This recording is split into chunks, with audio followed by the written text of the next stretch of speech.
Olá, seja todos bem-vindos a mais uma videoaula do módulo 4, Interpretação dos Sonhos. E hoje nós estamos findando, né, não o curso, não a formação, mas esse módulo. Essa é a última videoaula do módulo 4, Interpretações dos Sonhos, 1900, que é, na verdade, o livro 1, tá, pessoal? Esse mês de maio completa 6 meses que estamos estudando interpretações de sonhos desde outubro do ano passado.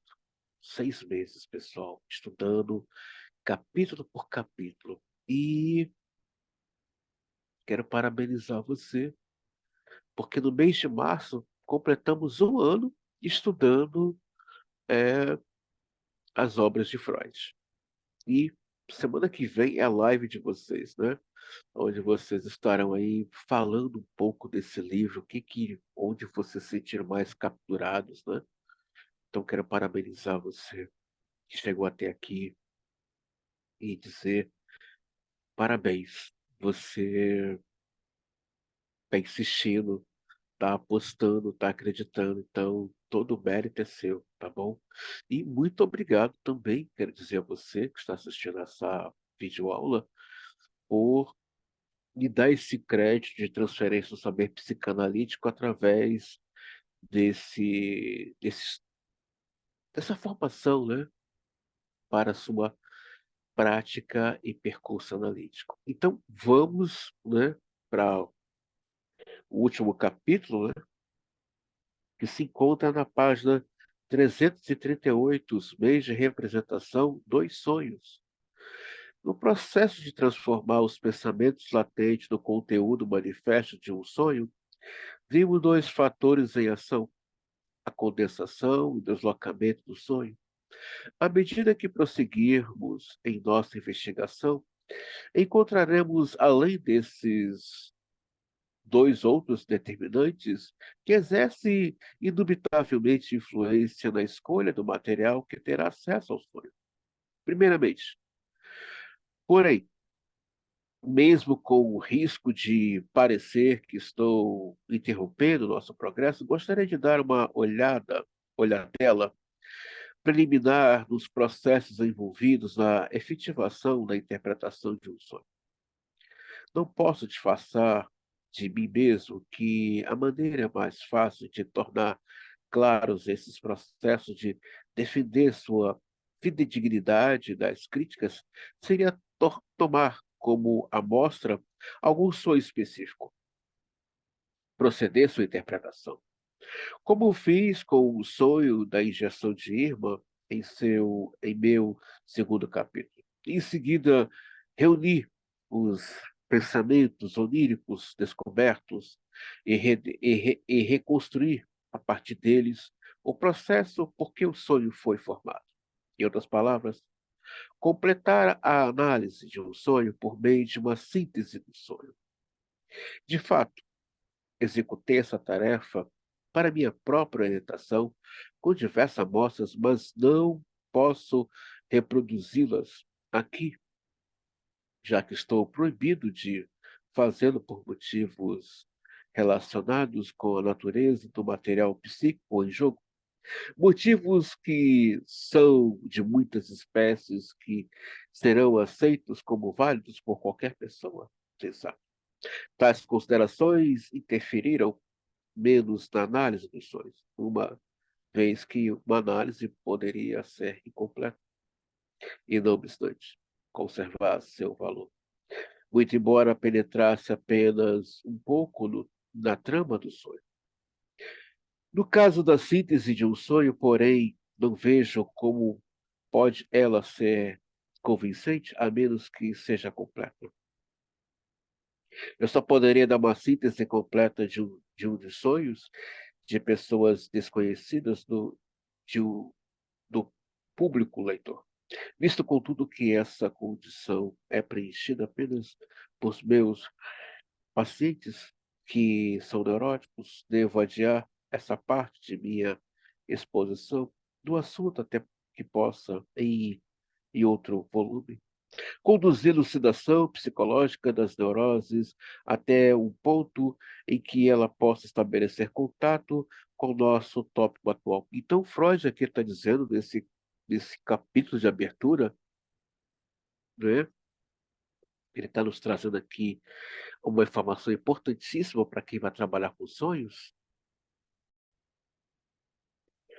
Vocês percebam que Freud ele fala que a investigação, como foi formado esse sonho, ele diz que ele parte desse trabalho a partir dos seus pacientes e não mais com ninguém que não seja ali desse percurso analítico. O que Freud está nos chamando a atenção, e eu convido você, meu caro aluno, aspirante analista, você que almeja clinicar e você que já está no percurso analítico. E o que eu te chamo a atenção nesse texto é que não é para você, não é para eu interpretar o sonho fora do set analítico. Não, ele está deixando bem claro aqui, é com os meus pacientes neuróticos. Eles já estão me dando material, subsídio para poder trabalhar. Não é reunião de família ou trabalho que alguém te conta o sonho e você. Não é teu paciente. O que você tem de material? E outra, esse trabalho é junto, não é isolado, não é só uma parte. É o analista também convidando o paciente a confabular, a investigar esse sonho. Então, não é para alguém que no trabalho venha te alugar, ou então uma reunião de família, para estar nos convidando para uma ética clínica, um meio de preservar a sua clínica. Não, é através desse material que ele traz, com os seus sintomas, com suas queixas, que você vai ter aí um material para construir e vai sintetizar para tentar entender esse sonho.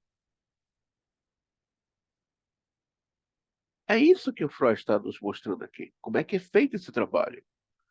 É investigação.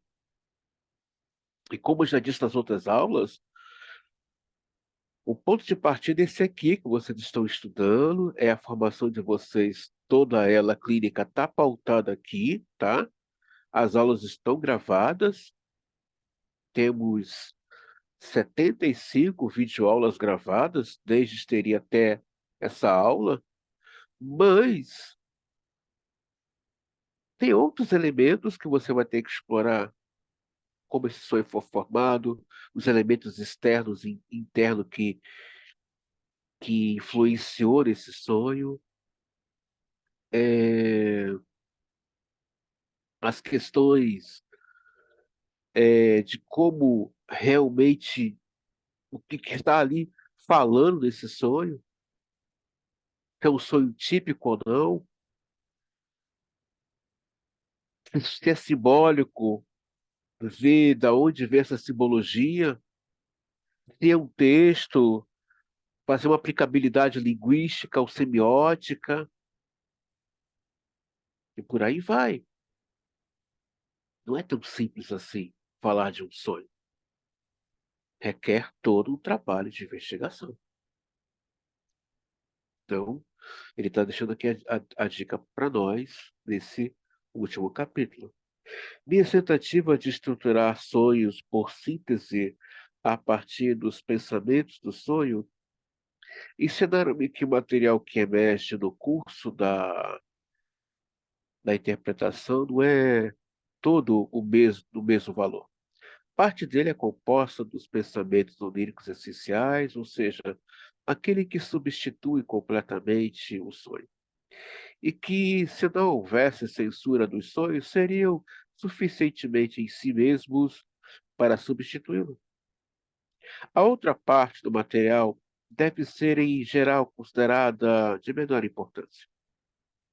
Tampouco é possível sustentar o ponto de vista de que todos os pensamentos desse segundo tipo tenha tido uma participação na formação do sonho. Pelo contrário, pode haver entre eles associações que se relacionem com acontecimentos ocorridos depois do sonho, entre os momentos do sonho e da interpretação.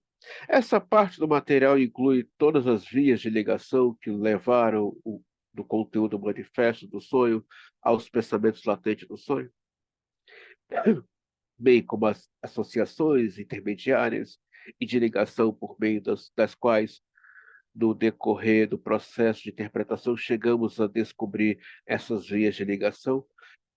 No vídeo passado, eu falava para vocês que a clínica freudiana, o método de investigação do sonho, é um ponto. E aqui Freud confirma, né? Eu não vou explorar todo o sonho, eu vou sintetizar e vou ver aqui algo de mais relevância que fale desse meu paciente. Bom, isso é um ponto, tá, gente? Isso é um método de investigação da clínica freudiana, tá bom? Peraí. Eu já falei com vocês que há mais dois teóricos que têm um outro método, uma outra técnica de investigação, de trabalhar os sonhos. O Lacan vai explorar o texto aqui, ou seja, é algo simbólico para ele, é um texto, né? Símbolos é um texto, é uma linguagem, né? É, a questão, quando Freud ali fala sobre a questão linguística, Lacan vai colocar isso também como texto, né? Semiótica, né? Ele vai inserir isso também como texto. Então, são métodos de interpretação. Já o Jung, não. Ele vai explorar tudo que estiver no sonho, tudo. Até mesmo um botão, ele vai explorar.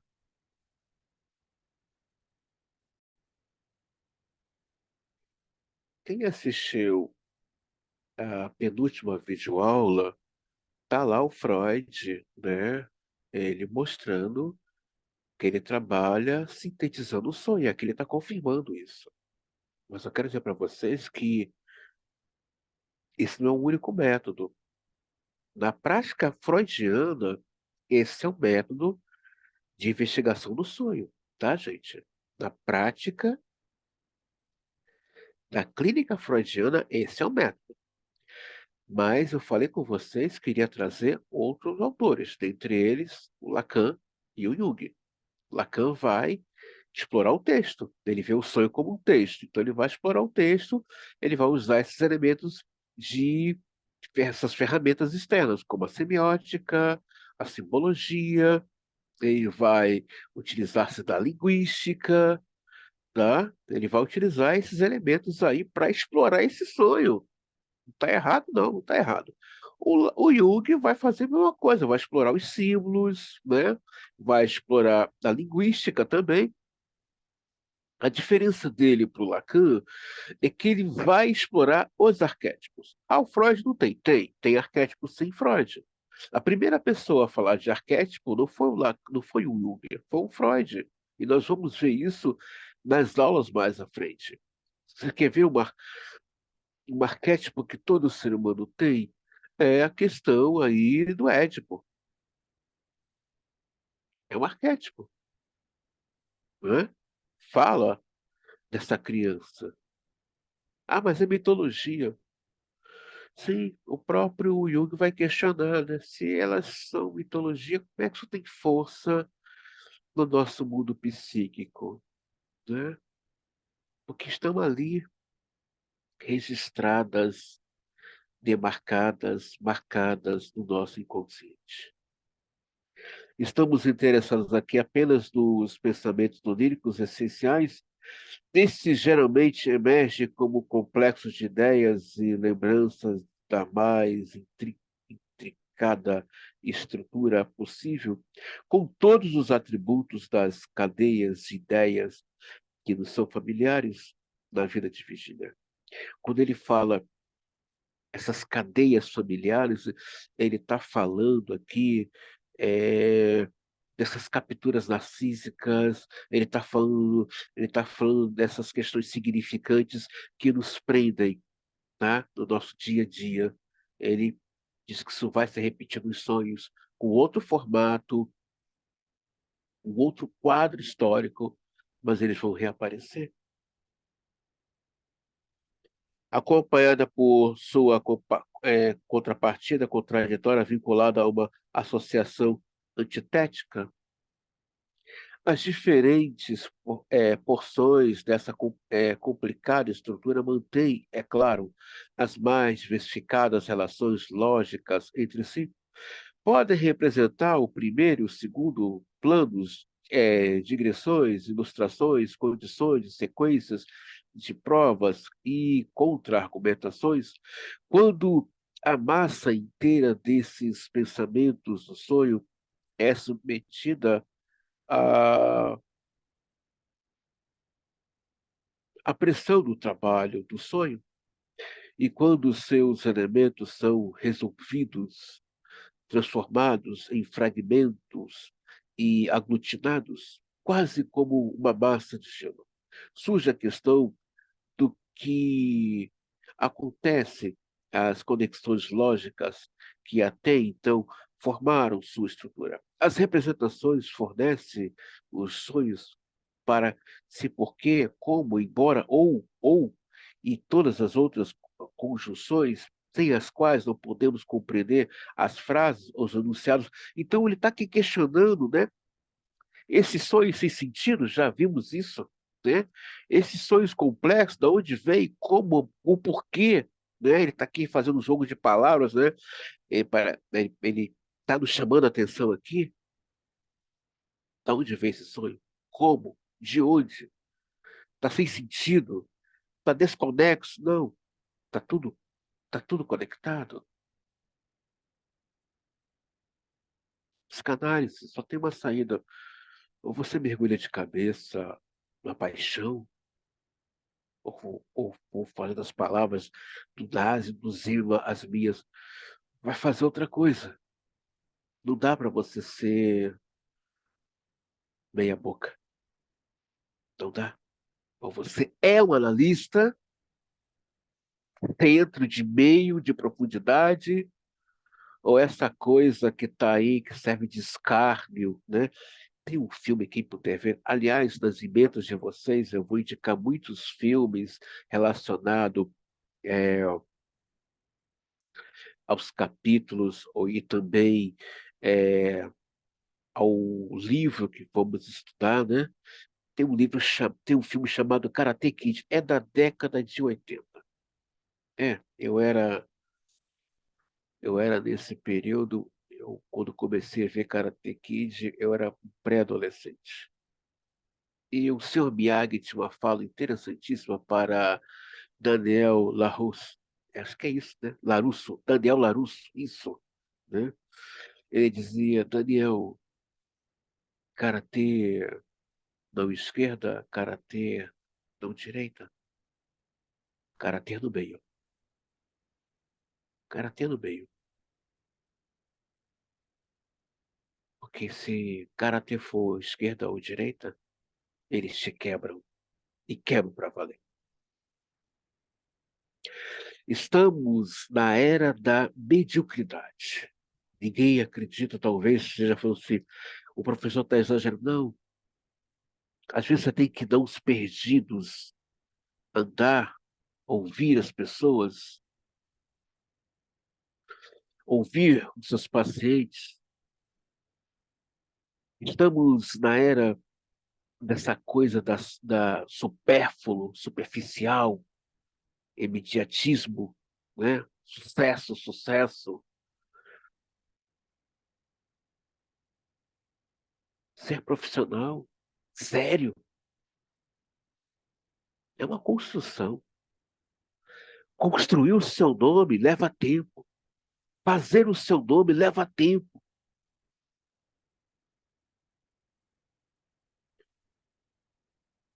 Esse tempo é um tempo de muita agressividade ao ego, muita agressividade. Você tem que estar postando, você tem que estar provando. E psicanálise e filosofia não é para provar, não é para mostrar. Eu estou vendo colegas meus que não estão entendendo a filosofia da sua profissão. Todas elas são lindas. Todas as profissões são lindas, são maravilhosas. E elas têm uma filosofia própria. A psicanálise, a filosofia, a teologia, a sociologia, as ciências, ciências sociais, a medicina, a antropologia, a biologia, todas têm sua filosofia particular. Todas têm ali um sistema próprio, vívido. Mas, infelizmente, eu tenho me deparado com colegas que eu não sei se eles leram algum clássico da sua formação no período da faculdade, algum artigo sério de um pensador. Infelizmente, no Brasil, somente temos 3%, é sério, 3% de doutores intelectuais, pensadores sérios. Os outros 97% vem na cauda do cometa, desses 3%. Aqueles que foram galgando suas pesquisas, construindo um saber, né, em cima de conhecimento, não importa a área, cada área há um saber próprio, embora o saber psicanalítico advém da ignorância, que é o recalque, né? Nossa produção científica é a partir dos sintomas, mas não podemos ignorar também a produção científica dos nossos outros colegas acadêmicos, não podemos fazer isso. Freud também temos que dialogar, temos que. Essa proposta da psicanálise a psicanálise atravessada na cultura é o diálogo com a política, com a arte, com a ciência. É isso. E a gente vai ver isso quando chegarmos em Leonardo da Vinci, Totem e Tabu, Monoteísmo de Moisés e o Mal-Estar da Civilização. A importância de dialogarmos com as outras ciências. Mas o que eu venho chamar a atenção de vocês aqui, nessa aula, é a mediocridade está muito louvada. Ninguém quer mais ler um clássico como esse. Ninguém quer ler. A pessoa quer fazer filosofia, mas não quer ler Arthur Schopenhauer, não quer ler Kant, não quer ler os filósofos clássicos da China, não quer ler os grandes titãs da filosofia, que era o Sócrates, Platão e Aristóteles. Ninguém quer ler. Não, o livro está muito caro, mas, mas quer sucesso? Não, gente. Ser profissional é você vestir a camisa, é você se identificar, é você fazer o conluio, é você viver aquilo, sentir aquilo na pele. Isso aí entra o superego, exigindo desse profissional estudo, leitura, né?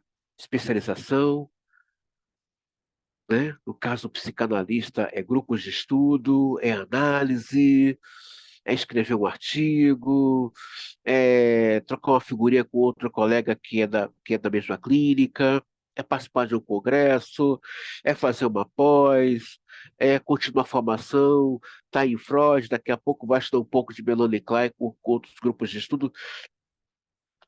Nós somos cientistas do inconsciente. O trabalho dos sonhos é investigação. Investigação.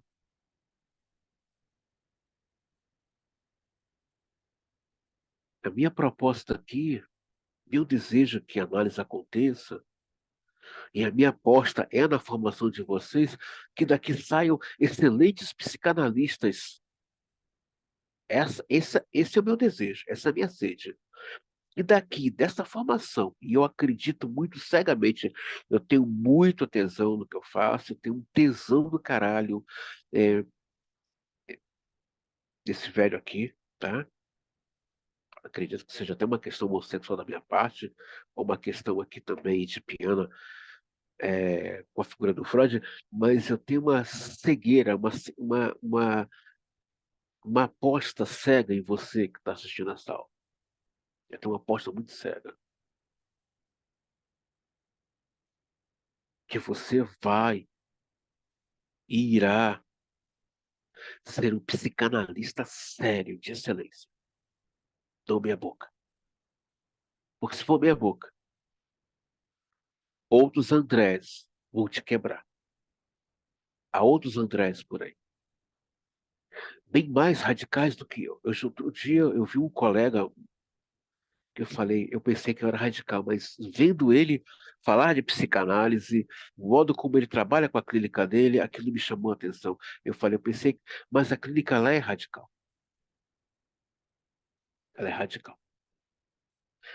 Ainda voltando aqui na página 340, no primeiro momento, nossa resposta deve ser que os sonhos não têm a seu dispor meios de representar essas relações lógicas entre os pensamentos do sonho. Não. Ah, então o sonho tem uma lógica? Não tem. Se você for por essa via, você não entendeu, então, o que que é inconsciente. Você não entendeu. Sonho é uma das vias do inconsciente falar conosco. Sonhos, atos falhos, os xistes,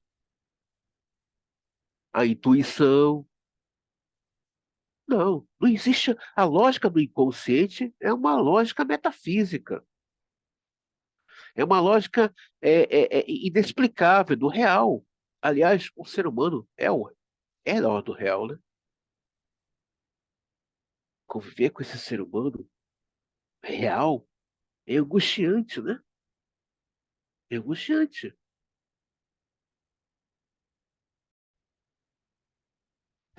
Gente, olha que coisa interessante que Freud fala aqui dos sonhos, né? Olha que coisa aqui interessantíssima.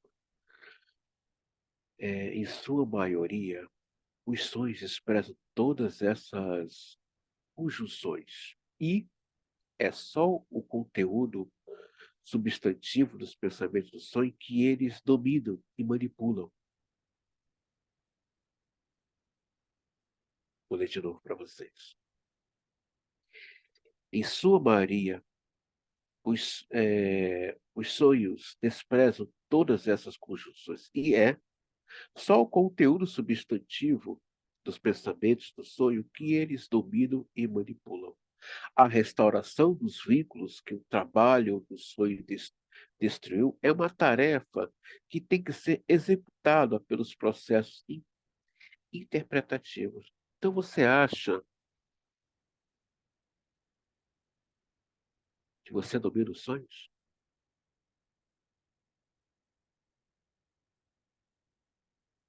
Não, não. Nem os sonhos temos o poder. O que vamos sonhar? Não. Embora, embora o sujeito do inconsciente tenha acesso a todo o material onírico, tem todo, o sujeito inconsciente tem. Mas nós, aí entra aquela fala do Lacan maravilhosa, se encaixa aqui. Sou onde não penso, penso onde não sou. Você acha que somos alguma coisa? Sério? Não, não somos. Somos em uma região que não pensamos. Mas as leis lá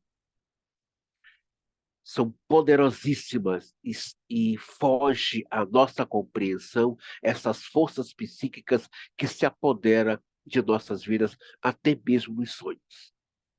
Então você acredita que nos sonhos é você que está dominando? Não, não está dominando nada. Nos sonhos você é apenas um espectador que vai ter que ler aquele texto que você não quer ler sobre o seu desejo, sobre o nosso desejo.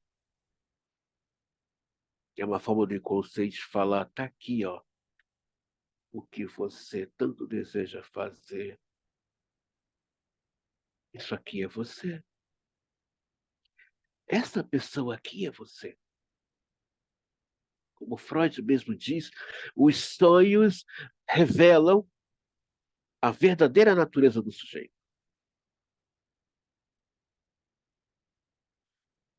Então, quem está ali ditando as regras do sonho é aquele que não pensa, é aquele que é. E aquele que pensa não é. Você acha que é?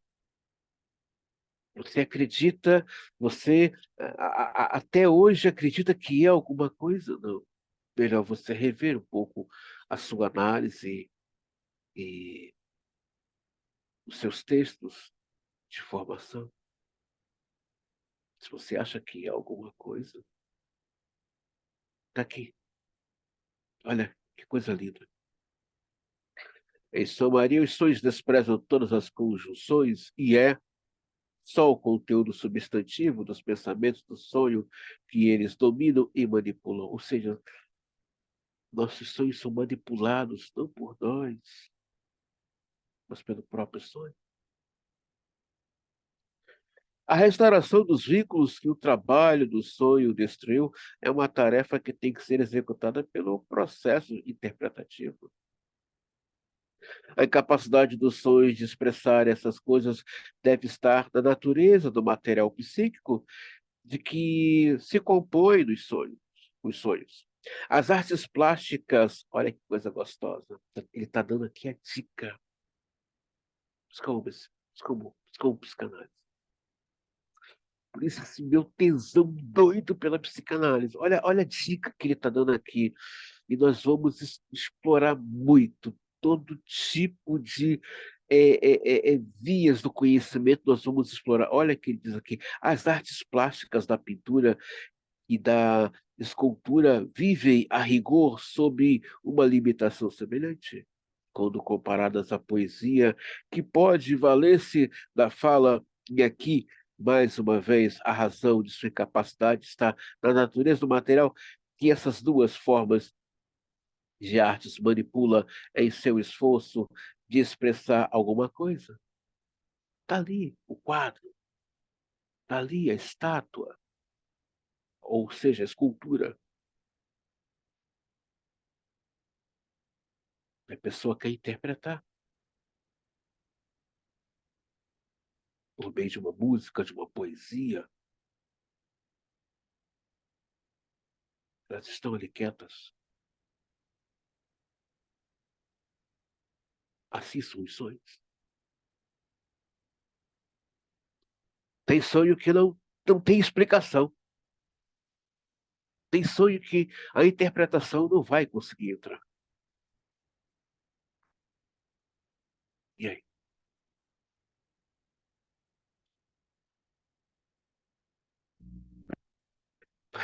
Não é fácil estudar psicanálise. É um processo árduo. Eu estou há 20 anos estudando esse teórico. Não sei nada. Nada. Nada. Nada mesmo.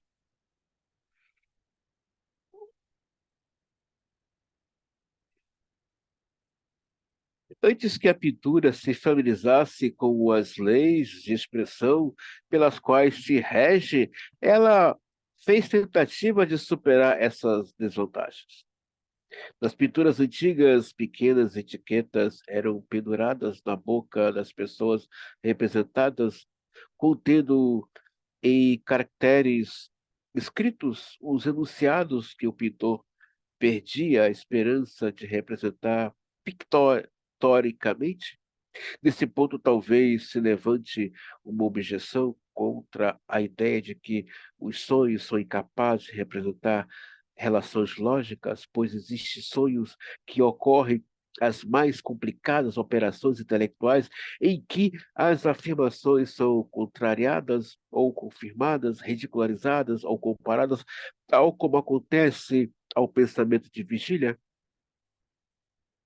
Aqui, porém, mais uma vez, as aparências enganam.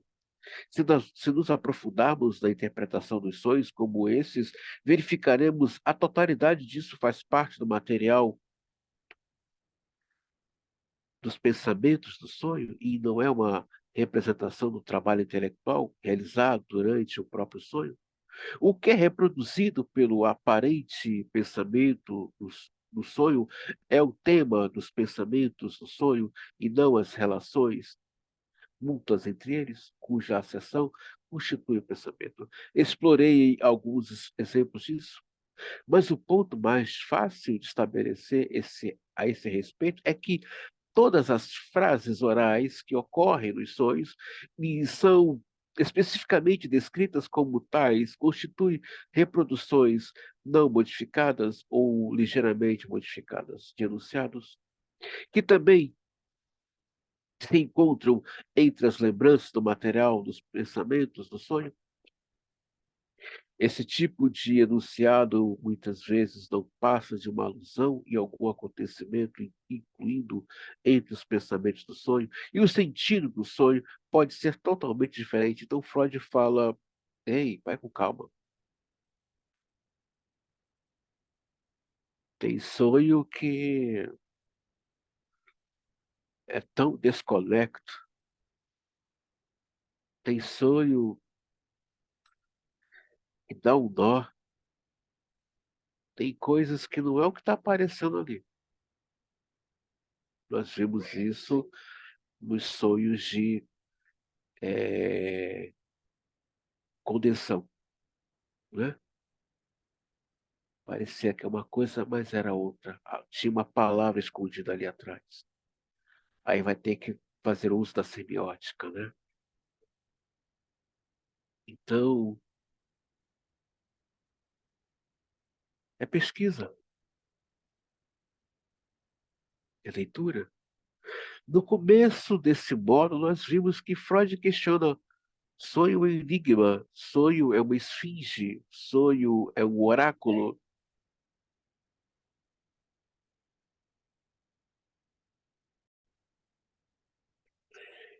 Não obstante, não negarei que uma atividade crítica de pensamento, que não é simplesmente repetição do material dos pensamentos do sonho, tem efetivamente uma participação na formação dos sonhos. Terei de elucidar o papel desempenhado por esse fator no fim desse exame. Ficará evidente, então, que essa atividade de pensamento não é produzida pelos pensamentos do sonho, mas pelo próprio sonho, depois de um certo sentido já ter concluído. Provisoriamente, portanto, é possível dizer que as relações lógicas entre os pensamentos oníricos não recebem nenhuma representação isolada nos sonhos.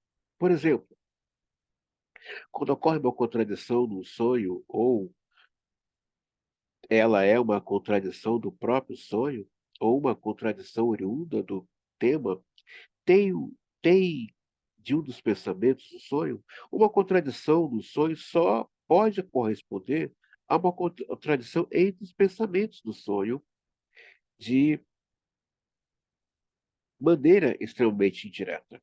Mas assim como a arte da pintura finalmente encontrou um modo de expressar por outros meios que dão às etiquetas balançantes, pelo menos a intenção das palavras dos personagens representados, a afeição, ameaças, advertências e assim por diante, há também um meio possível pelo qual os sonhos podem levar em conta algumas das relações lógicas entre os seus pensamentos oníricos, efetuando uma modificação apropriada. do método de representação característico dos sonhos. O que Freud está querendo dizer é o seguinte: olha, assim como a arte encontrou um meio, né, de representação sem por esses meios exclusos, os sonhos também têm.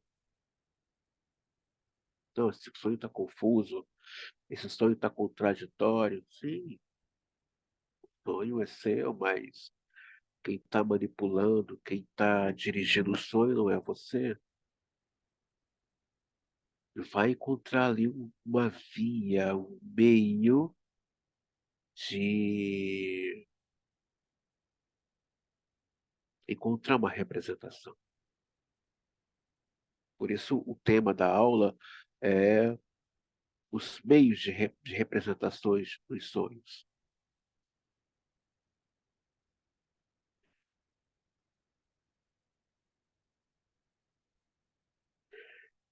A experiência demonstra que os diferentes sonhos variam muito nesse aspecto.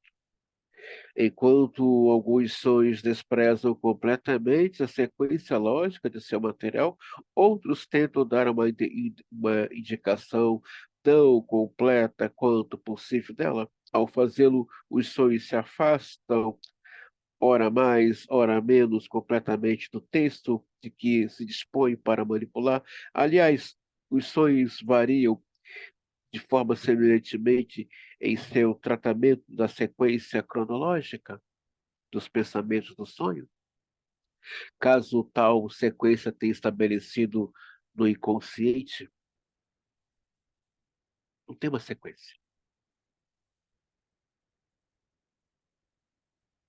Não tem uma sequência do sonho. Você pode sonhar com algo que aconteceu há 20 anos atrás, ou você pode sonhar com algo que irá acontecer daqui a 20 anos. Não tem uma sequência. Isso que Freud está falando aqui, olha, por inconsciente não tem tempo. Ah, eu passei o dia assim hoje, então eu vou sonhar. Pode ser, ou não. Pode ser, ou não. Ou não. Pode ser. Não tem uma sequência. Tá aqui, olha. Caso tenha estabelecido no inconsciente, consciente atemporal.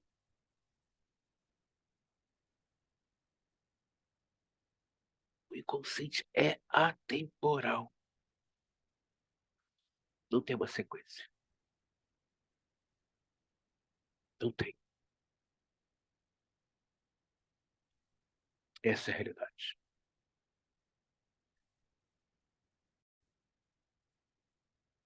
Ainda na página 342, que meios possui o trabalho do sonho para indicar os pensamentos oníricos essas relações que são tão difíceis de representar? Tentarei enumerá-las uma a uma. Em primeiro lugar, os sonhos levam em conta, de maneira geral, a ligação que inegavelmente existe entre todas as partes dos pensamentos do sonho, combinando todo o material numa única situação ou acontecimento. Eles reproduzem a ligação lógica pela simultaneidade do tempo. Guarda isso. Página 342. Eles reproduzem a ligação lógica pela simultaneidade do tempo. Nesse aspecto, age como um pintor que, num quadro da escola de Atenas ou do Parnaso, representa no único grupo todos os filósofos e todos os poetas. Ou é verdade que, de fato, eles nunca se reuniram no único salão ou único cume de montanha? mas certamente formam um grupo no sentido conceitual. O que que Freud quer dizer com isso? E aí nós vamos ter que nos debruçar sobre a questão do tempo no sonho ou para o sonho, ou, propriamente dito, no inconsciente. Ele reúne em um só quadro, em uma só cena, o tempo do sujeito, a história do sujeito. Só sonho. Ele pode agrupar acontecimentos e fatos históricos da vida da pessoa em uma só noite. Coisas que aconteceu na infância, na vida adulta. Ou ele pode, como o próprio Freud está dizendo aqui, alguns filósofos nunca se viram, nunca estiveram no mesmo cume da montanha, confabulando, filosofando, né? Mas o artista, o nome já diz, né? Pintor, que há da sua criatividade reúne, né? Em um movimento atemporal dentro de uma tela, essas figuras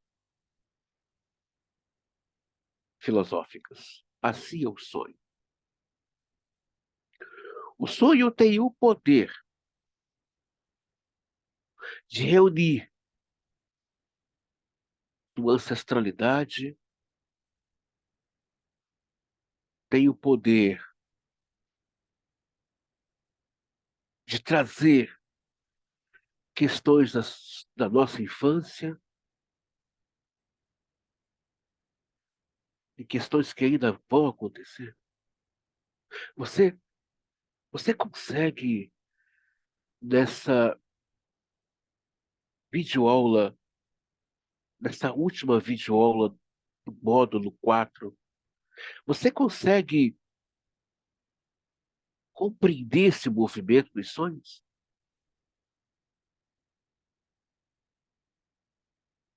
Olha aqui, vou ler de novo para vocês. Olha que coisa fantástica. Eles reproduzem uma ligação lógica pela simultaneidade do tempo, o tempo do inconsciente. Alguém consegue decifrar o tempo do inconsciente?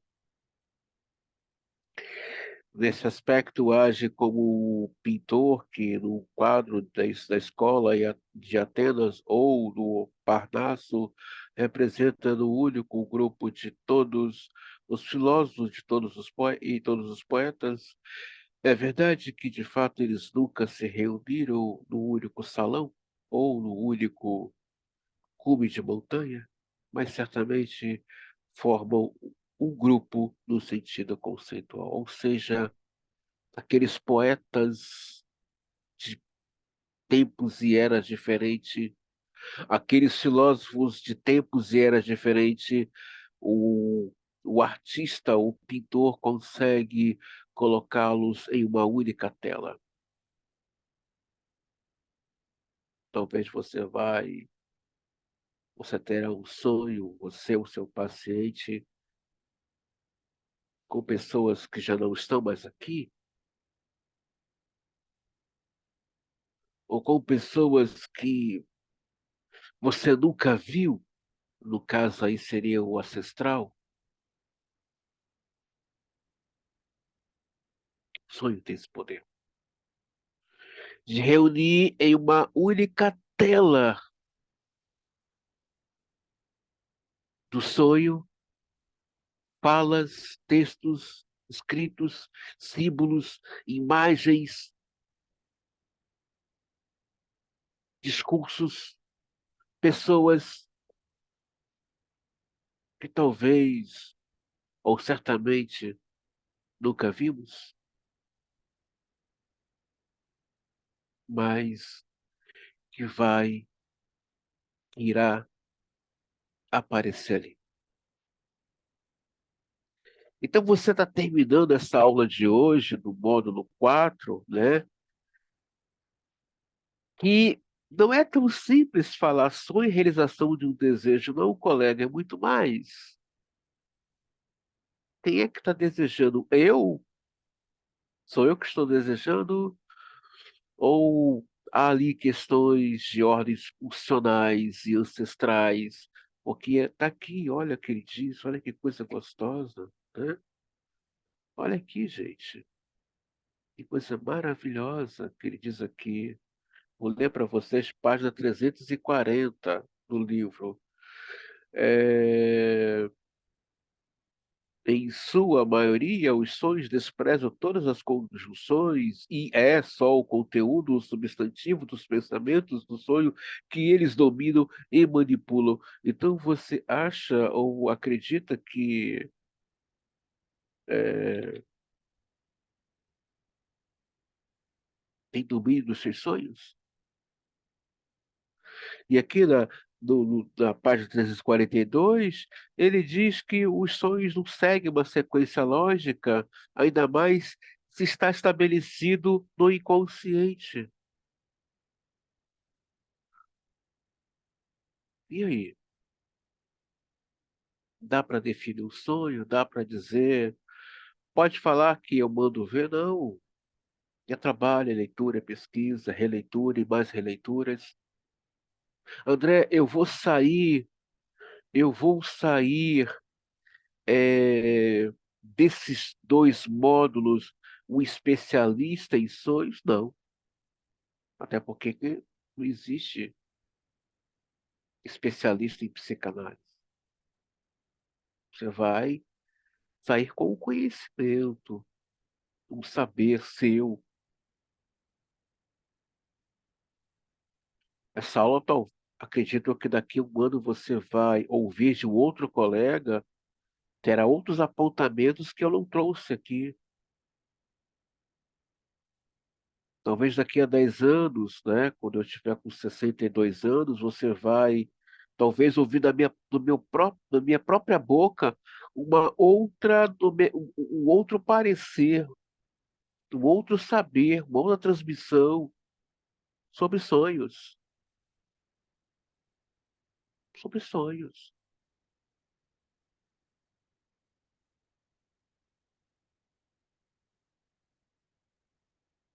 Não, não existe isso.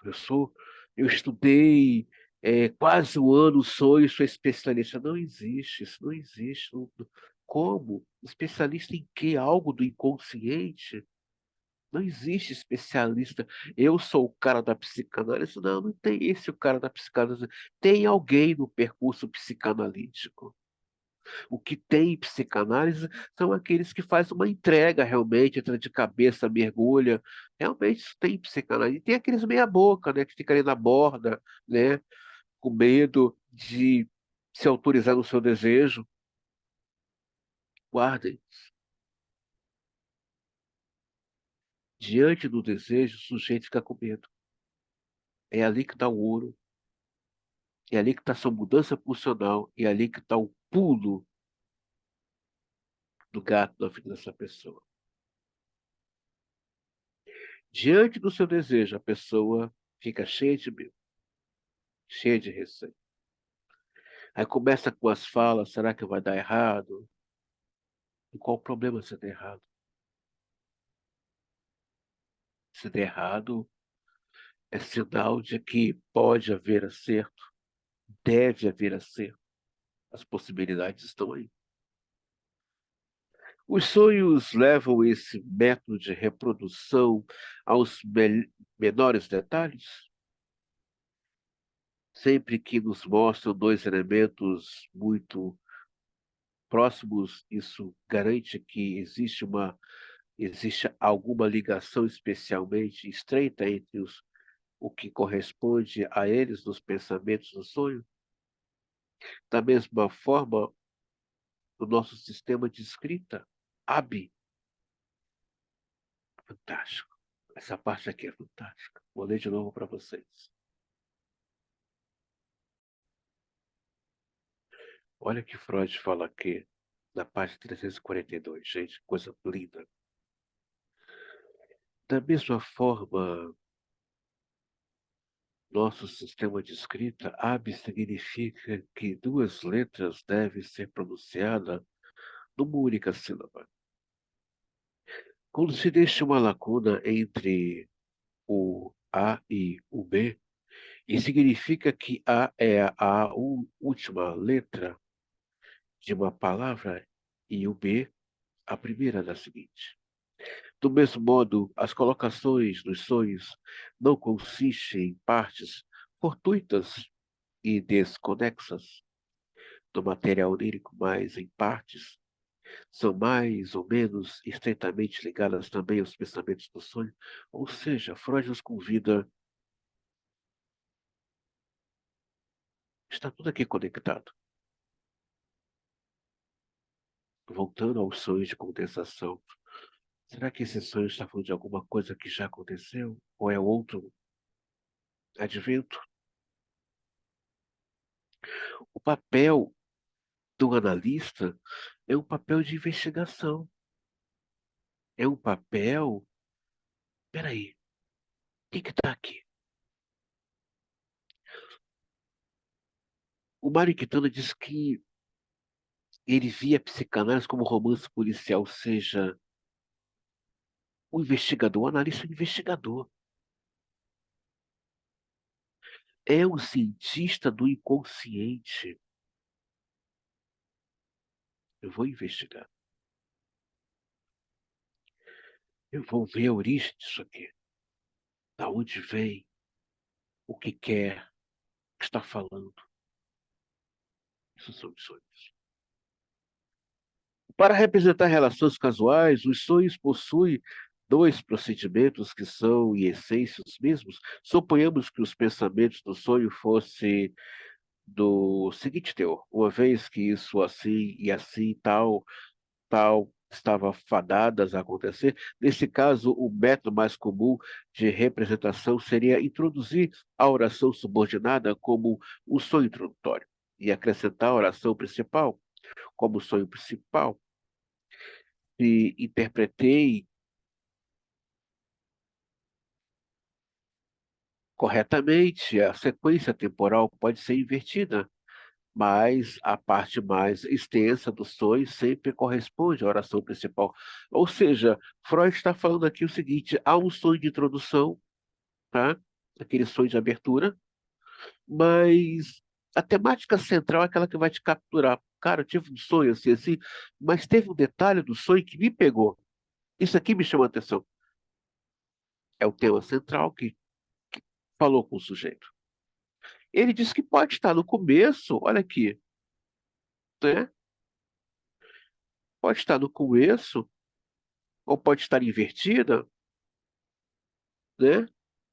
Ou ela pode estar no começo, ou no fim, ou no meio, ou ela pode estar invertida, ela pode, talvez a mensagem central esteja realmente no começo, ou no meio, ou no fim. Lacan também trabalha da mesma forma. O Lacan trabalha da mesma forma, ele trabalha com significante. Ele pode estar no fim da oração, né? Olha aqui, coisa maravilhosa. Quando fala oração, está falando da questão gramatical do sonho, né? Olha que coisa maravilhosa.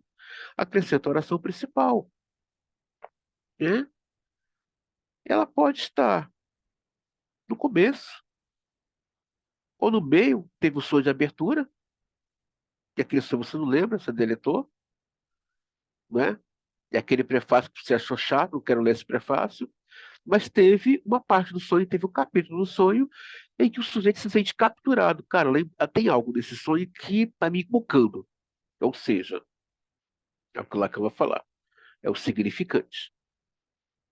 Te pegou, né? Então, veja bem, isso aqui é um método freudiano. Lacan vai explorar toda a oração, mas ele vai se prender ao significante. Freud não. Freud já está apontando o significante aqui, tá, gente? O Jung não. ele vai explorar o significante, aquilo que não é significante, ele vai explorar. Ele vai fazer uma varredura total do sonho, desde a introdução ao meio e ao final do sonho. Então, nós estamos vendo aqui o método freudiano de investigação dos sonhos e aquilo que é a oração principal de interpretação do sonho, porque o sonho é um texto. Está aqui, gente, está aqui, página 342. Está aqui, ele mostrando o sonho introdutório e acrescentar a oração principal. Tem o sonho de abertura e tem aquela coisa que você acorda e você fala, cara, eu não lembro do começo e do final, mas essa parte aqui, já no final do sonho, no meio do sonho, me pegou. Eu lembro dele e, sabe, tem alguma coisa aqui, ou seja, é o significante que está ali falando como se isso é um método de interpretação freudiano. Estou deixando bem claro para você, meu caro aluno que está assistindo essa videoaula. E tem o método lacaniano que vai trabalhar todo o texto, mas que vai se prender ao significante. O Jung não. Vai explorar todo o sonho. Todo o sonho o Jung vai explorar. Uma de minhas pacientes forneceu certa vez um excelente exemplo desse modo de representar a causalidade do sonho, que mais adiante registrei na íntegra, também examinando, constitui o breve prelúdio, um fragmento muito difuso de sonho que se centralizou em grau acentuado no único tema e poderia ser intitulado como A Linguagem das Flores, ou seja, Freud está mostrando aqui que os sonhos têm ali um tema e quem vai dar esse pode ser o analista, ele pode conceituar, dar o nome e dar e apresentar esse sonho, esse tema do sonho para o paciente, ele pode fazer isso o analista. No sonho introdutório foi o seguinte: ela entrou na cozinha onde estava as suas duas empregadas e repreendeu-as por não terem aprontado sua comidinha. Ao mesmo tempo, ela viu uma enorme quantidade de louça comum de cerâmica emborcada na cozinha para escorrer. Estava amontoada em pilhas. As duas criadas foram buscar água e tiveram de entrar numa espécie de rio que chegava até bem junto da casa ou entrava no quintal. Seguiu-se então o sonho principal que começava assim, ela estava descendo de uma elevação sobre algumas paliçadas e estranhamente construídas e se sentia contente por seu vestido não ter ficado preso nelas. O sonho introdutório relacionava-se com a casa dos pais da sonhadora. Sem dúvida, ela muitas vezes ouvia sua mãe eh, empregar as palavras que correram no sonho. As pilhas de louças comuns provinham de uma das modestas lojas de ferragens que estavam localizadas no mesmo prédio. A outra parte do sonho continha uma referência do pai dela, que sempre corria atrás das empregadas e que acabou contraindo uma doença fatal durante a inundação. A casa ficava perto das margens do rio. Assim, o pensamento oculto por trás do sonho introdutório dizia o seguinte: como eu nasci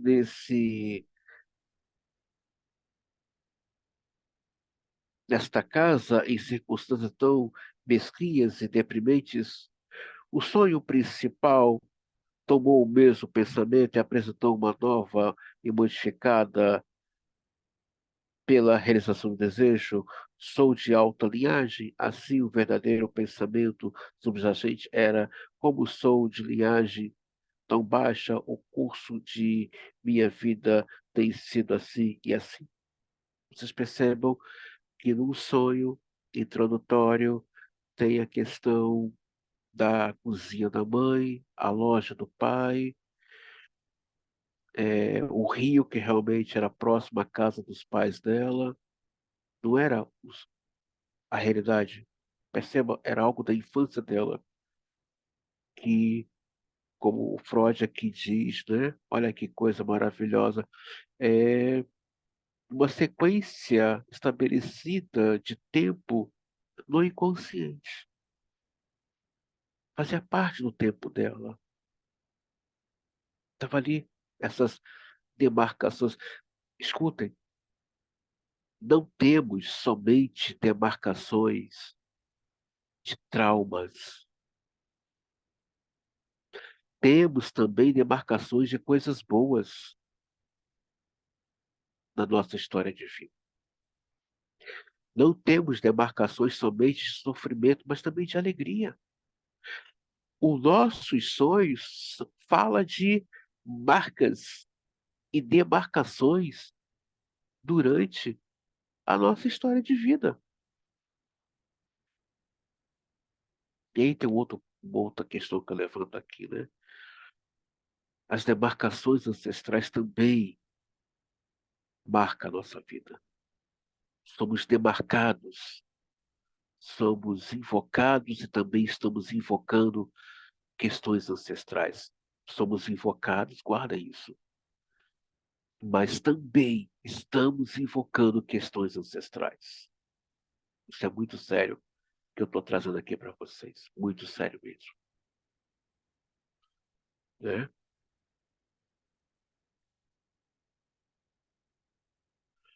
Boa noite, Isabel. Seja bem-vinda à aula. Consegue me ouvir?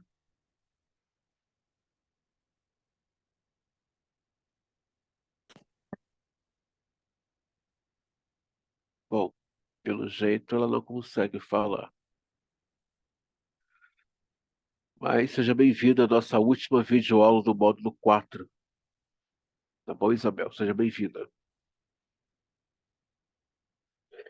Aí na página 43, a divisão de um sonho em duas partes desiguais não significa invariavelmente, até onde posso ver, que exista uma relação casual entre os pensamentos por trás das duas partes. Muitas vezes é como se o mesmo material fosse representado nos dois sonhos a partir de diferentes pontos de vista.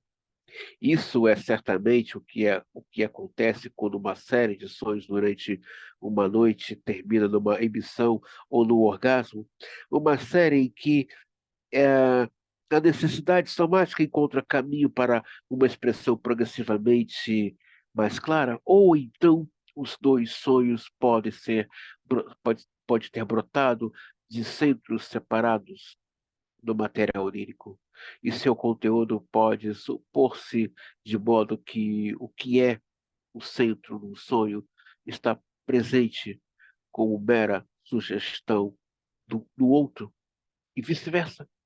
Todavia, em certo número de sonhos, uma divisão em um sonho preliminar mais curto e uma sequência longa significa de fato que há uma relação casual entre duas partes.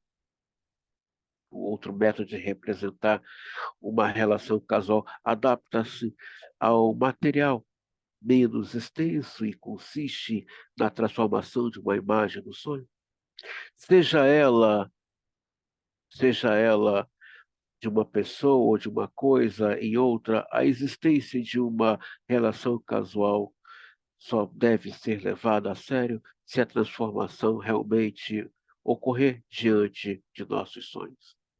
E não apenas notarmos que uma coisa apareceu no lugar de outra.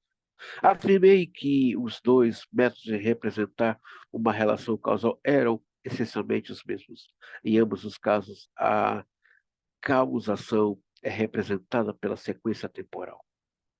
Num deles, por uma sequência de sonhos, e no outro, pela transformação direta de uma imagem em outra.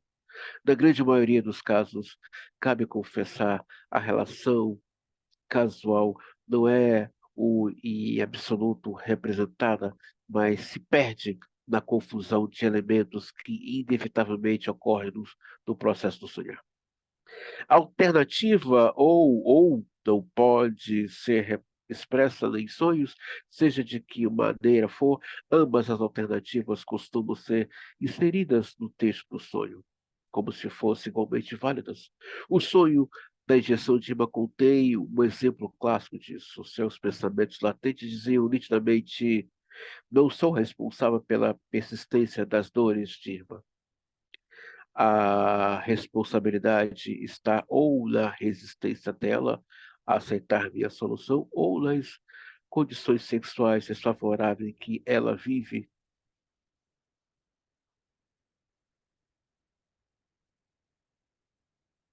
e que não posso alterar, ou no fato de que suas dores de modo são histéricas, mas de natureza orgânica. O sonho, por outro lado, preencheu todas as possibilidades que eram quase mutuamente exclusivas e não hesitou em acrescentar uma quarta solução baseada no desejo do sonho. Após interpretar o sonho, procedi à inserção ou o contexto dos pensamentos do sonho. Quando, no entanto, ao reproduzir o sonho, seu narrador se sente inclinado a utilizar, por exemplo, era ou um jardim ou uma sala de estar. O que estava presente nos pensamentos do sonho não era uma alternativa, e sim é uma simplesmente adição. É predominantemente empregado para descrever um elemento onírico que tenha uma característica de imprecisão, que o conteúdo é passível de ser desfeita.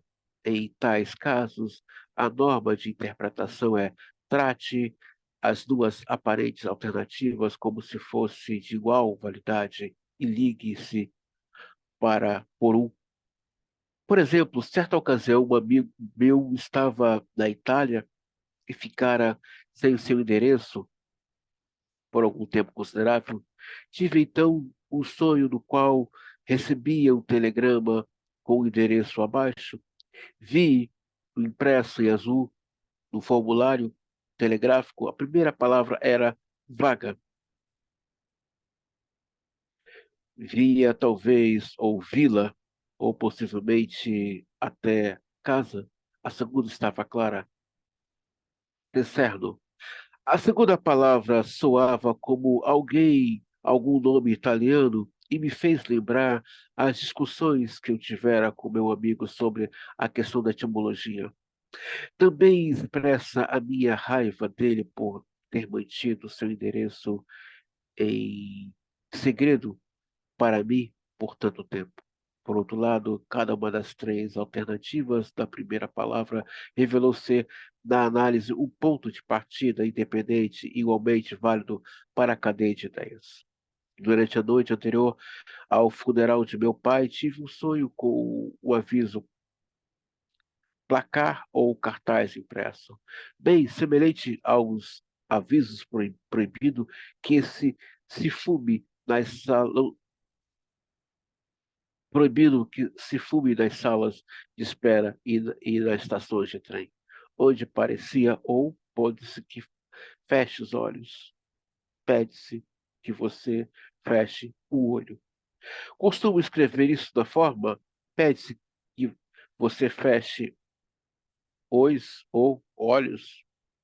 Cada um dessas duas versões tinha um sentido próprio e levou numa direção diferente quando o sonho foi interpretado. Eu escolhi o ritual mais simples possível para o funeral, pois conhecida as opiniões de meu pai sobre essas cerimônias, mas alguns outros membros da família não simpatizavam com tal simplicidade puritana e se achavam que ficaríamos desonrados aos olhos dos que comparecessem ao enterro.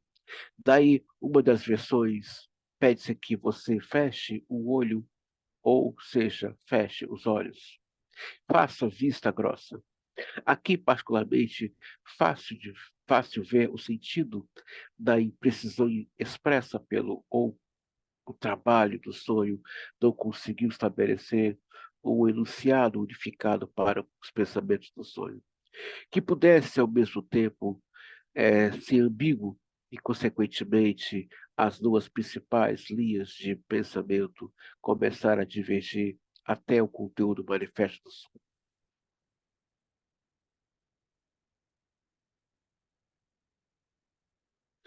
Em alguns casos, dificuldades de representar uma alternativa separada, dividindo-se o sonho em duas partes de igual extensão. A maneira como os sonhos tratam a categoria dos contrários e dos contraditórios é altamente digna de nota. Ela é simplesmente desconsiderada. O não aparece, não parece existir no que diz respeito aos sonhos. Eles mostram uma preferência particular por combinar os contrários numa unidade ou por representá-los com uma só coisa. Os sonhos se sentem livres, além disso, para representar qualquer elemento por seu oposto imaginário, de modo que não há maneira de decidir à primeira vista se qualquer elemento que admita o contrário está prestes nos pensamentos do sonho como positivo ou negativo. O Claude está dizendo o seguinte: não há como determinar a representação dos sonhos. Não há como. Não há como você dizer, esse sonho aqui tem a ver com o que eu vivi, sei lá, essa semana. Não, tem. Ainda mais quando se trata que esse sonho é uma via de fala do inconsciente para o sujeito. Não tem como você dizer, de fato, esse sonho quer dizer isso. Não, vai com calma. Ainda mais quando se fala desse tempo lógico do inconsciente. Por favor, não faça isso. Não faça isso. Pode correr o risco de cometer uma grave e terrível e selvagem interpretação. Não faça isso. Requer realmente paciência, um bom material de pesquisa. Por está dando aqui a dica. Sonhos é pura gramática, é puro texto.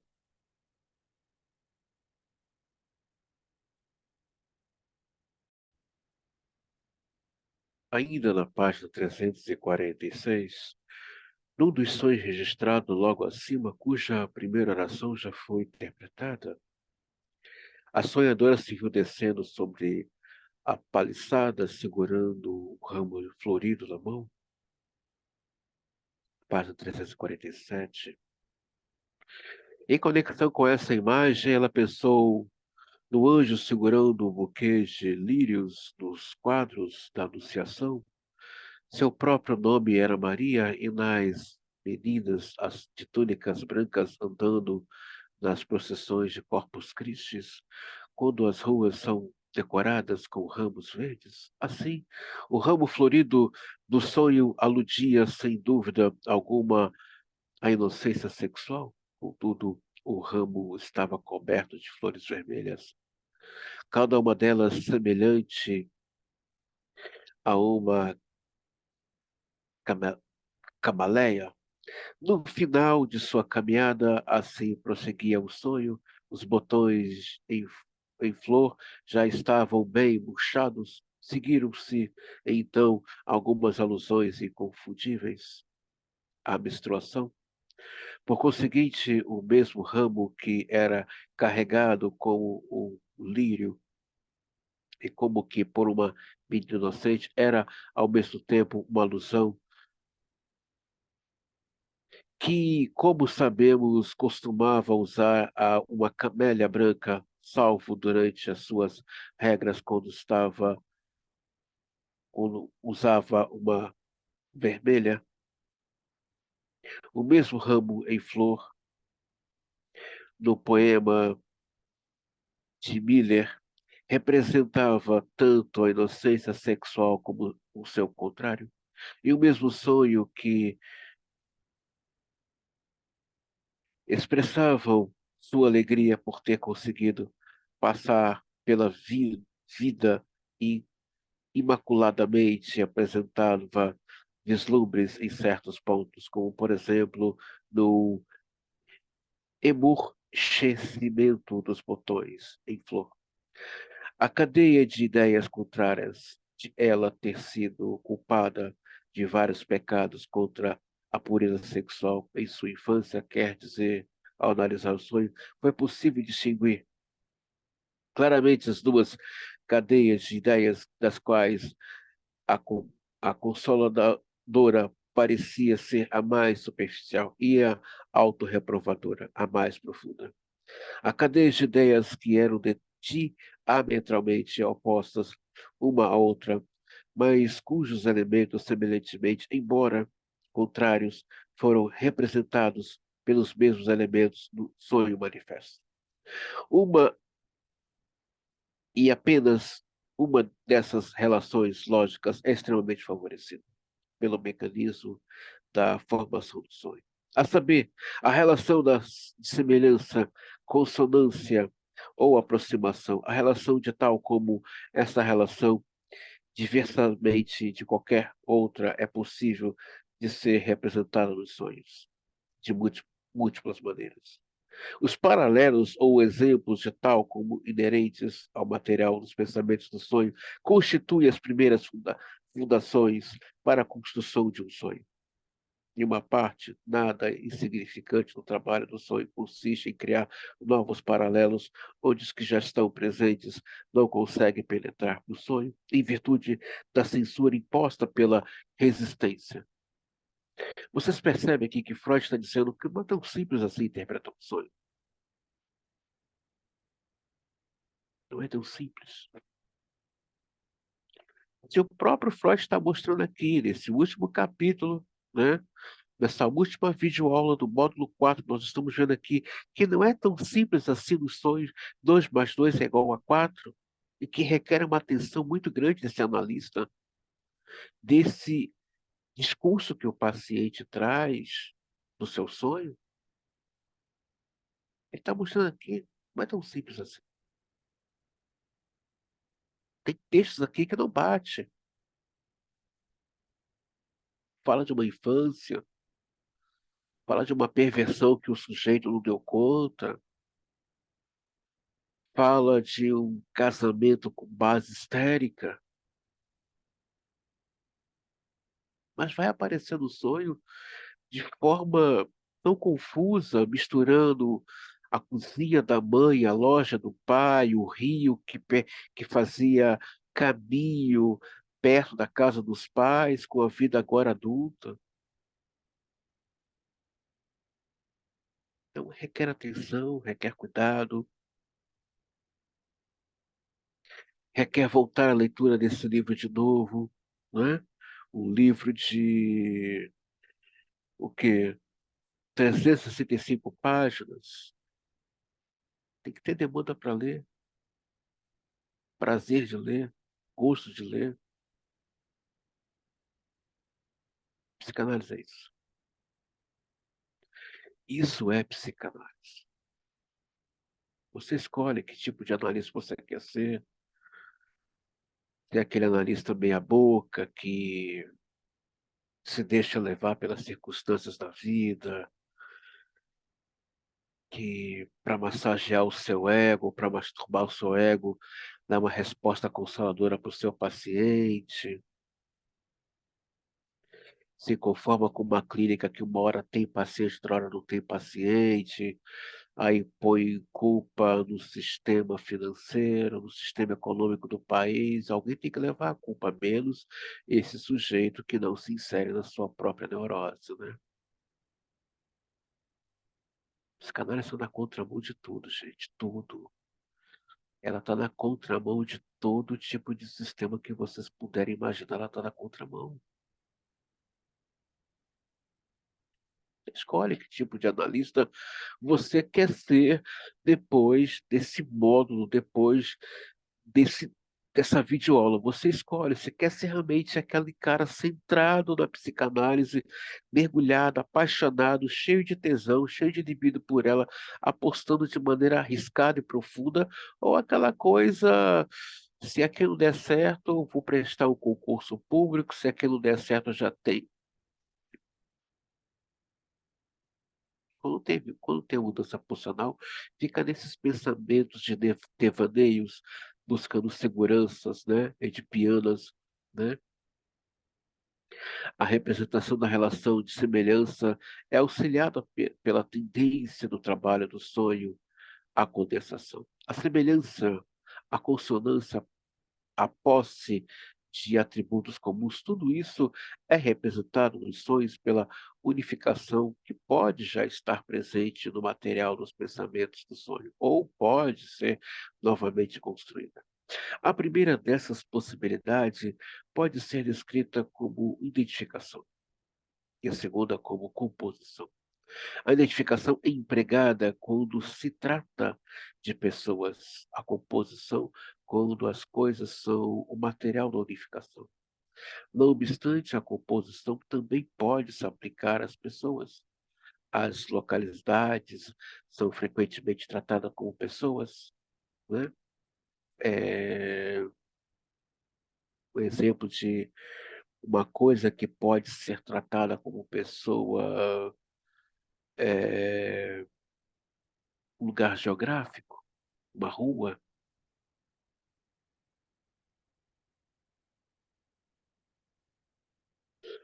Nos identificamos com pessoas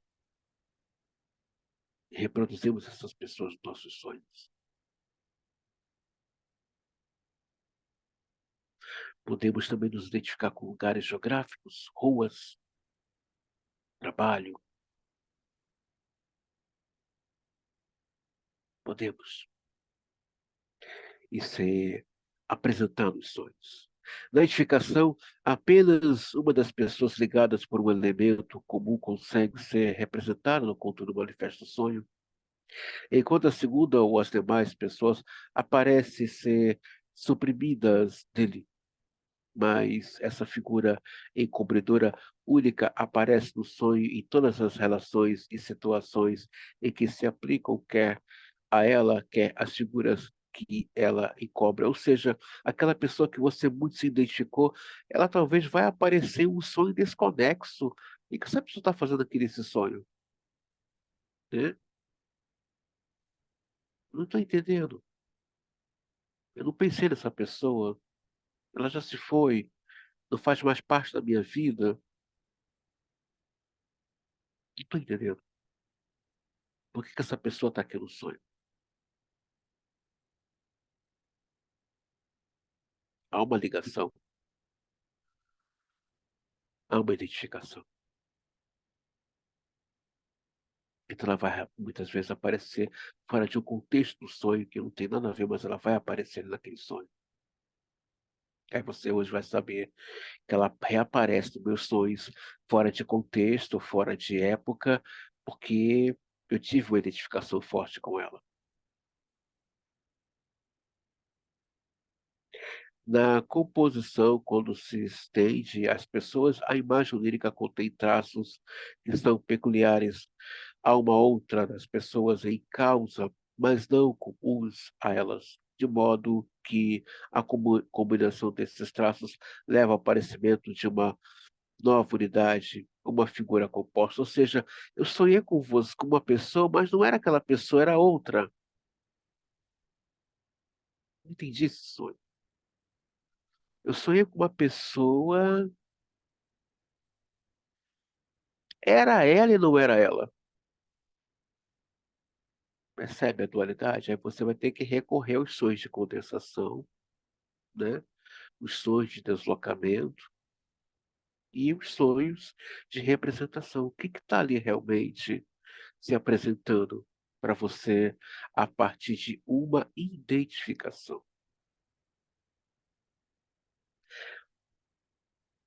O processo efetivo de composição pode ser realizado de várias maneiras. Por um lado, a figura onírica pode ter o nome de uma das pessoas que com ela se relacionam, em cujo caso simplesmente sabemos diretamente, de maneira análoga, o nosso conhecimento de vigília, que está ou aquela pessoa é visada, enquanto seus traços visuais podem pertencer a outra pessoa. Ou, por um lado, a própria imagem onírica pode ser composta de traços visuais pertencentes, na realidade, em parte a uma pessoa e em outra parte a outra.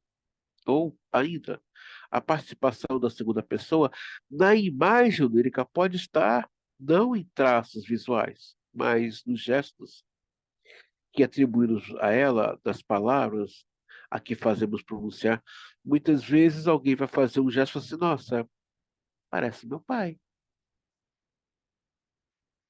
A voz era do meu pai. O texto daquele discurso era que meu pai produzia. Tem uma representação ali. O que está representando? É isso que nós estamos estudando aqui hoje. O que realmente está reapresentando ali naquele sonho? O que? O que é realmente?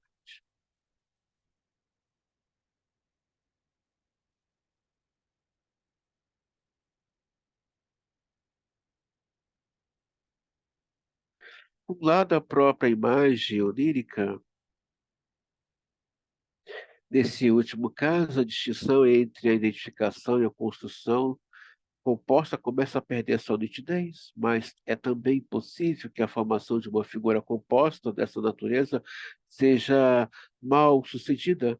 Quando isso ocorre, a cena no sonho é atribuída a uma das pessoas em causa, enquanto a outra, em geral, a mais importante, aparece como figura concomitante, sem qualquer outra função.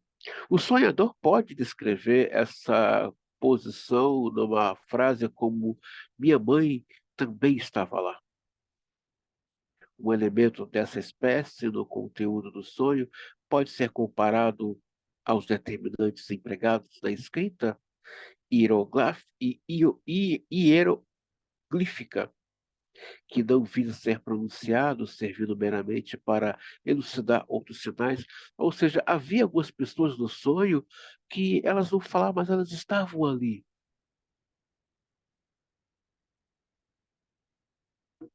Estão ali, como ele diz aqui, né?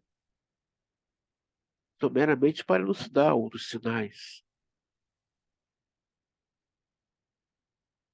Mas a minha mãe, o meu pai, meu tio, meu primo estava nesse sonho. Tá, mas o que representava a figura desse pai, ou dessa mãe, desse primo, desse tio, nesse sonho? E essas outras pessoas que não falavam nada, o que isso representa?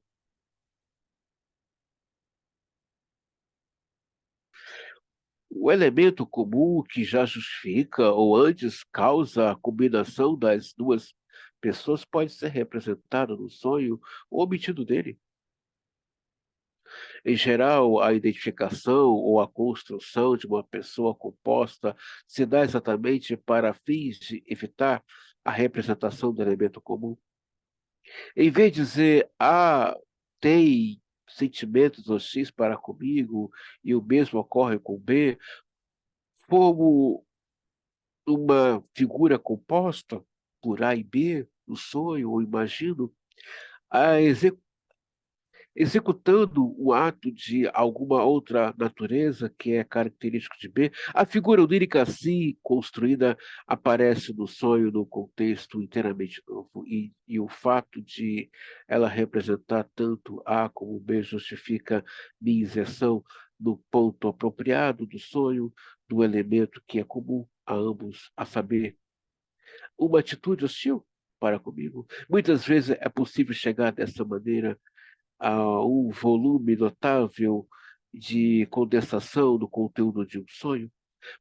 Poupe-me a necessidade de fornecer uma representação direta de circunstâncias muito complicadas relativas A uma dada pessoa, se puder encontrar outra pessoa a quem alguma dessas circunstâncias se apliquem igualmente. É também fácil ver o quanto esse método de representação por meio da identificação pode servir bem para se fugir da a censura causada pela resistência, que impõe condições tão severas ao trabalho do sonho. Aquilo que a censura faz objeção pode estar precisamente em certas representações que do material dos pensamentos do sonho estão ligados a uma pessoa específica, assim passo a procurar uma segunda pessoa que também esteja ligada ao material objetável, mas apenas a uma parte dele. O contato entre as duas pessoas nesse aspecto com censurável justifica, então, minha construção de uma figura composta, caracterizada por traços relevantes oriundos de ambas. Essa figura obtida por identificação ou por composição fica, então, admissível ao conteúdo do sonho. Sem censura e assim, utilizando a condensação do sonho, atendi às reivindicações da censura onírica. E estamos trabalhando aqui nessa última aula com as representações, mas só vai haver representação daquilo que o sujeito se identifica com alguém. Já quando é uma coisa, é uma composição. Então fica aí essa dica para você poder fazer uma boa pesquisa, né, sobre identificação e composição. Identificação ocorre em pessoas, né, em pessoas. Já a questão aí da composição, né, se afilia a coisas. É preciso estar atento a esses conceitos. Quando o elemento comum entre duas pessoas é representado no sonho, isso costuma ser uma sugestão para que procuremos outro elemento comum, oculto, cuja representação tenha sido impossibilitada pela censura. Faz-se deslocamento no tocante ao elemento comum para, por assim dizer, facilitar sua representação. O fato de uma figura composta aparecer no sonho com um elemento comum e relevante leva-nos a concluir que outro elemento comum, longe de ser indiferente, está presente nos pensamentos do sonho. Que Freud está dizendo o seguinte: olha só, é preciso ver, né? Vou voltar aqui para vocês. O sonho não segue uma lógica. Página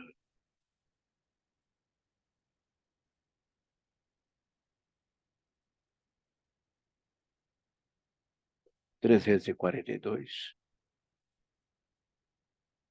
Como tal sequência tem estabelecido no inconsciente, ou seja, ao fazer os sonhos, afasta-se ora mais, ora menos, amplamente do texto se dispõe para manipular. Aliás, os sonhos variam de forma semelhante ao seu tratamento e sequência cronológico dos pensamentos sonhos, como tal sequência tem estabelecido no inconsciente. Ou seja, esse sonho está tratando do quê? É uma pergunta que o sonhador tem que fazer ao sonhador. Do que esse sonho está tratando? Eu vi meu tio nesse sonho, mas ele não falava. Eu vi um amigo meu de infância nesse sonho, mas não falava. Sonhei com minha tia-avó que aparecia nesse sonho e me trazia uma carta. Não é ter pressa de querer interpretar, e sim de dialogar com o sonho. Essa geração esqueceu de pensar, de refletir. Cabe a nós, analistas, educar nossos pacientes pela via do discurso. Vamos rever isso aqui juntos. O que que realmente esse sonho está tratando, está discutindo.